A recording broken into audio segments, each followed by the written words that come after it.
着咩衫喎？冇着衫㗎，冇着衫，係一條底褲，係一條底褲。哇！啊，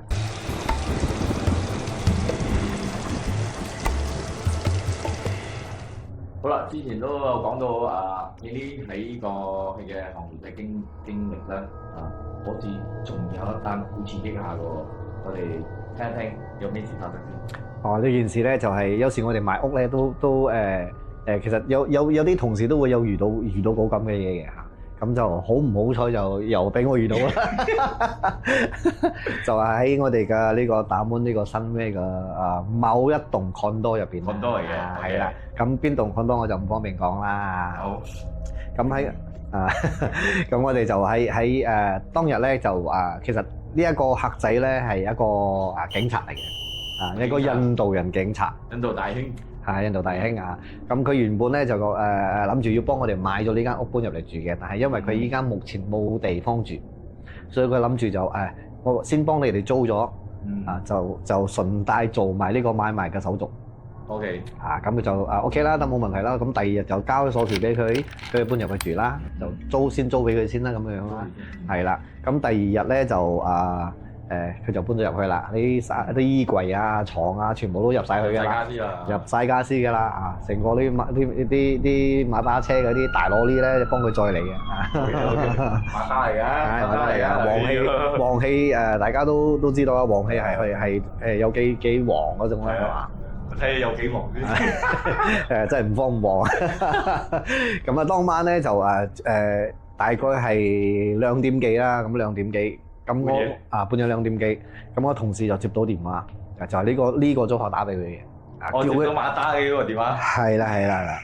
咁呢個馬打搬咗入去住啊嘛，咁我哋就叫我同事過嚟啦。咁我同事就 call 我啦，喂，你喺度附近，不如你一齊過嚟啦。唔知發生咩事咗咁，叫我哋嗱聲過嚟，我都唔敢翻屋企嚟而家。電話有冇講咩？冇講咩。哦。電話冇講咩，叫我嗱聲，係啦，我而家唔敢翻屋企啊！你咧嗱聲過嚟。OK， 跟住我哋兩個就飆車過去啦，飛車過去啦。係我到先嘅，我到咗，跟住就我喺吉 house 嗰度就等埋我個同事嚟啦，一齊嚟一齊入啦，咁一架車入啦，咁樣啦，方便啲啦。咁兩個一入到去咧，見到啲我哋覺得好荒謬嘅嘢啦嚇。點樣荒謬法咧？咁就見到呢個馬打就企喺樓下，兼且係着一條底褲嘅。底褲？係啊。三角形？係。三角形唔係木質。唔係三角形嘅。咩顏色嘅？顏色我都係唔記得。着咩衫喎？冇着衫㗎。冇着衫。係一條底褲。係一條底褲。哇！佢係匆匆忙忙跳咗走咗落嚟，着咗一條底褲，因為佢着底褲瞓覺啊嘛。咁着一條底褲，跟住攞埋個摩多鎖匙啫，摩多帽啊嗰啲全部都冇攞。攞摩多鎖匙都未走咯。諗住走啦，係嘛？但係佢着條底褲咪唔走得啊嘛，就冇辦法落。佢都有攞埋佢嘅手機啦。馬打大晒啊，冇咗個。咁佢就 call 我哋嚟啦，咁我哋又去到嗰個現場啦。咁去到個現場，佢係震住咁樣同我哋講嘅，入邊有鬼啊！有鬼喎，講下有鬼喎！我嚟咗咁多次，我哋都冇發覺啲咩喎？幾歲人啊？咩嘅？佢都係應該係廿六七歲啫。廿六七歲好後生。有份㗎我就冇問啦，我就冇問啦。我仲好後生嘅啫。好後生㗎，係啦。冇咩經歷。咁跟住咧就佢同我哋講佢個故事啦，係點樣發生㗎啦？即係發生咗啲咩事咁樣啦。咁佢就同我講，佢係瞓緊覺嘅，咁佢打直瞓啦。咁打直瞓咧，佢就聽到有聲，咁佢就擔個頭出嚟，擔個頭起嚟，咁樣就望下前邊咁樣啦。因為佢瞓喺廳度嘅，因為佢房未瞓房嘅，因為佢房未執好。因為佢啱啱搬嘢入嚟，好攰咗，所以佢就放上啲啦，喺廳度咧就喺廳瞓。一個人啫。一個人啫，係一個人啫。咁佢擔個頭起身咁樣睇下啦。咁佢嘅腳係擘住嘅，咁佢就睇到佢個個褲浪嗰度啊，即係佢褲浪嗰個位置嗰度啦。褲浪位置。係啦。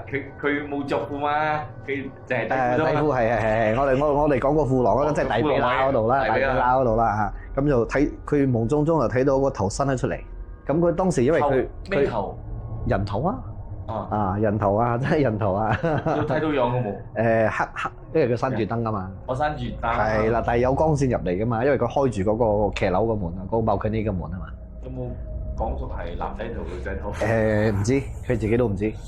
我哋都屬於係半夢半醒狀態。係半夢半醒狀態，因為佢好攰咗，佢成日都好攰咗啦。咁佢就睇到有個人頭，當時佢就冇好似一下get 唔到咁樣啦。冇咩知覺啊。係啦，咁佢就反翻側邊瞓啦。佢反翻側邊瞓嘅時候咧，佢講佢又諗到，咦，頭先我睇到啲咩喎？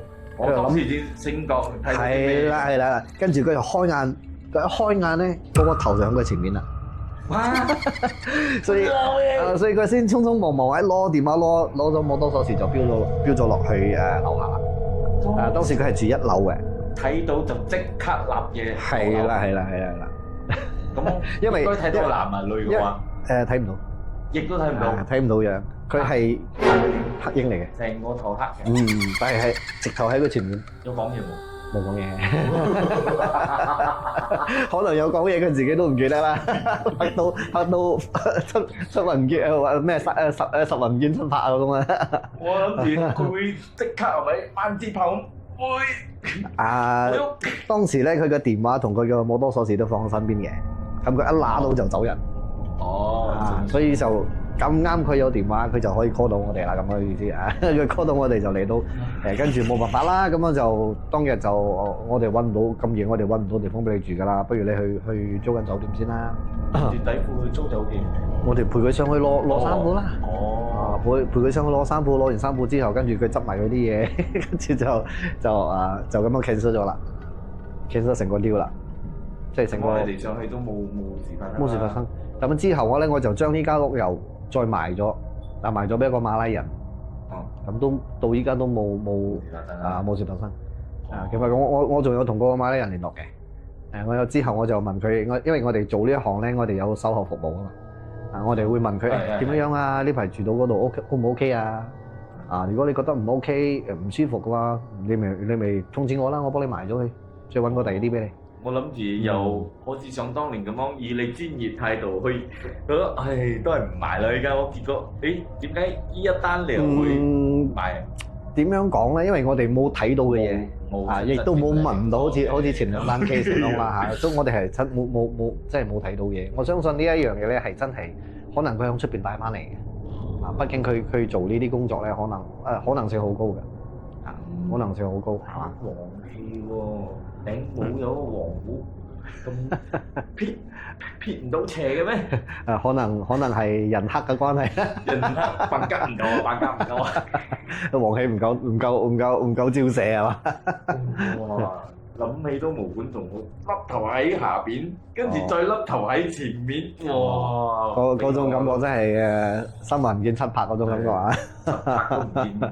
即係尤其是未見過㗎啦，未見過嘅人咧，即係第一次遇到咁嘅嘢咧，我相信你真係真係分分鐘，如果你冇着褲嘅話，底褲你都揾唔到啊！就咁樣走落樓㗎啦！真係又驚又大搞掂。即係點？我哋做地產呢行咧，其實我哋有好多同事都遇過啲咁嘅但係佢哋就冇親實即係冇正式見到㗎啦，都係聽啲租客啊或者係買家講嘅。譬如呢間屋有嘢啊啲咁嘅嘢，其實正式嚟講，我哋唔知係有冇嘢，都係佢哋一面之詞啫。睇下以後有冇機會將你身邊同事探討下啲靈異故事更精彩嘅，我睇。冇問題，介紹俾你哋。其實就我哋呢行，其實應該我估計應該會有好多會遇到嘅問題。唔多唔少都會有，唔多唔少都會嘅。但係可能冇我咁好彩，會下撞正啦嚇。你夠硬嘛？我哋想聽下，如果有冇啲女同事啊話遇到呢啲咁樣，佢哋嘅反應應該有啲。我相信如果俾女同事遇到嘅話咧，你狗頭應該會好嚴重啊！好嚴重啊！應該會嚴重少少啦。佢哋可能會嚇到真係唔敢，即係一段時間都唔敢去自己一個人行啦。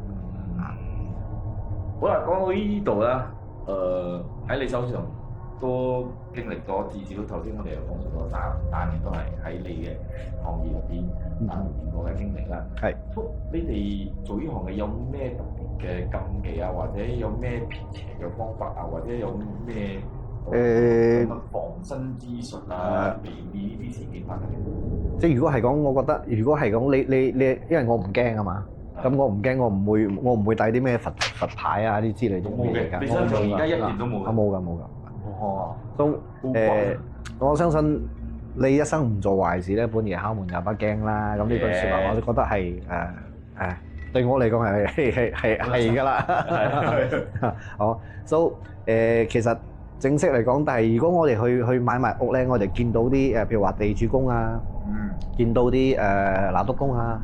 都會拜拜，我哋都會拜一拜，因為其實呢啲點樣講，我哋睇唔到啫，但唔代表係唔存在嘅，係嘛？一個尊敬，係啦，一個尊敬嚟嘅。我覺得拜一拜啊，即係希望佢哋求個安心啊，希望佢哋保佑我哋啊，咁樣啊，順順利利啊，即係每個人都好希望嘅一樣嘢啦。咁都會做呢啲嘢啦。咁如果係講你講有咩禁忌，譬如話啲好舊個屋咧，譬如話。丟空咗好耐㗎啦，譬如話10幾20年冇人住過嗰啲咧，通常我哋入去咧，如果隔離鄰舍冇人嘅話啦，即係冇嚇親人哋啦，係嘛？就係都會敲下門啊，敲下門啊，跟住先至開門入去啊咁啊。咁我哋都有即係我自己本身都有睇啲咩司徒法正啊，啲片，我都有追嘅，都有睇過啦。打貓啊啲咩左腳入先啦，或者右腳入先嗰種咧，都有咁嘅。係我哋都會嘗試下啦，嘗試下啦，都會用咁嘅方法去入嗰間屋啦咁啊。因為我哋有時候我哋頭先我講嘅，你見唔到唔代表冇啊嘛。做咗呢個動作之後，都係買個安心啦，都係買個安心啦，咁樣咯。即係一般上，你啲同事都會佢哋基本上佢哋拜神嗰啲有啦，譬如話地主公啊、拿督公都會有啦。咁佢哋有冇敲門，我就冇問過佢哋啦。咁我自己本身有做呢樣嘢啦。